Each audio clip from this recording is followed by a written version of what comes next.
क्या उद्धव ठाकरे ने double surrender कर दिया है? जब उनके साथी शरद पवार और कांग्रेस राष्ट्रपति चुनाव के लिए विपक्ष के कैंडिडेट यशवंत सिन्हा को सपोर्ट कर रहे हैं, तो क्यों उद्धव द्रौपदी मुर्मू को समर्थन देने के लिए मान गए हैं? ये मजबूरी है या मजबूत रणनीति? कह सकते हैं दोनों। इस वीडियो में इस फैसले की 3 वजहें हैं। पहली वजह है कि सांसदों की नाराजगी मोल लेना नहीं चाहते हैं उद्धव ठाकरे।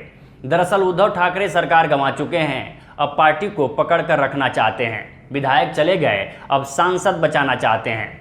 राष्ट्रपति चुनाव को लेकर उद्धव ठाकरे ने अपने आवास मातोश्री पर सांसदों की बैठक बुलाई थी। इस बैठक में शिवसेना के कुल 22 सांसदों में से 15 सांसद ही पहुंचे थे। इनमें भी कई सांसदों ने द्रौपदी मुर्मू को समर्थन देने की मांग की थी, जबकि राज्यसभा सांसद संजय राउत की इच्छा थी कि पार्टी विपक्ष के उम्मीदवार यशवंत सिन्हा का समर्थन करे। अंत में तय हुआ कि राष्ट्रपति चुनाव में किसे मतदान किया जाए, इसका फैसला उद्धव ठाकरे पर छोड़ दिया जाए। इसके बाद उद्धव ठाकरे ने एनडीए उम्मीदवार द्रौपदी मुर्मू को समर्थन देने का ऐलान कर दिया। जाहिर है उद्धव ने एनडीए गठबंधन धर्म निभाने के बजाय बची खुची पार्टी को बचाना ज़्यादा ज़रूरी समझा है। जो सांसद इस समय उनके साथ हैं वे भी कह चुके हैं कि अघाड़ी सरकार में पार्टी को उचित महत्व नहीं मिला है। उधर महाराष्ट्र विधानसभा में शिंदे ने पार्टी के विधायक दल के 2/3 से अधिक विधायकों के समर्थन के आधार पर असली शिवसेना होने का दावा किया है।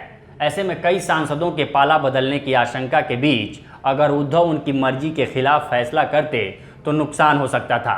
जब वो घोषणा कर रहे थे कि शिवसेना राष्ट्रपति चुनाव में द्रौपदी मुर्मू का समर्थन करेगी, तो उन्होंने कहा था कि शिवसेना सांसदों की बैठक में किसी ने मुझ पर दबाव नहीं डाला। लेकिन उद्धव ठाकरे के इस ऐलान में सांसदों के बागी होने की आशंका साफ झलक रही थी। दूसरी वजह यह है कि महाराष्ट्र में अगस्त में लोकल चुनाव होने वाले हैं। 15 को छोड़ बाकी विधायक जा चुके हैं। अगर सांसद भी हाथ से निकल गए तो इन चुनावों में जनता के बीच जाने के लिए उनके पास लोग भी नहीं बचेंगे।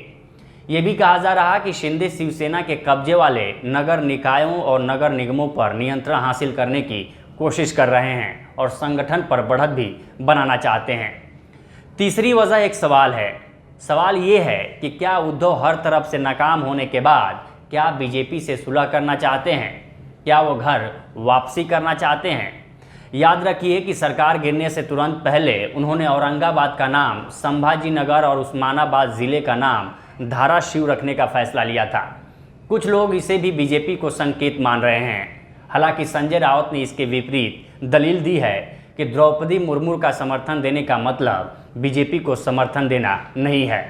शिवसेना अक्सर ऐसे फैसले लेती रही है। राउत ने कहा कि शिवसेना ने प्रतिभा पाटिल का भी समर्थन किया था, जो यूपीए की उम्मीदवार थी। इसी तरह प्रणब मुखर्जी का भी समर्थन किया था। तो आप समझ सकते हैं कि क्यों हमने कहा कि मुर्मू को सपोर्ट करना उद्धव की मजबूरी और ज़रूरी रणनीति दोनों हो सकती है।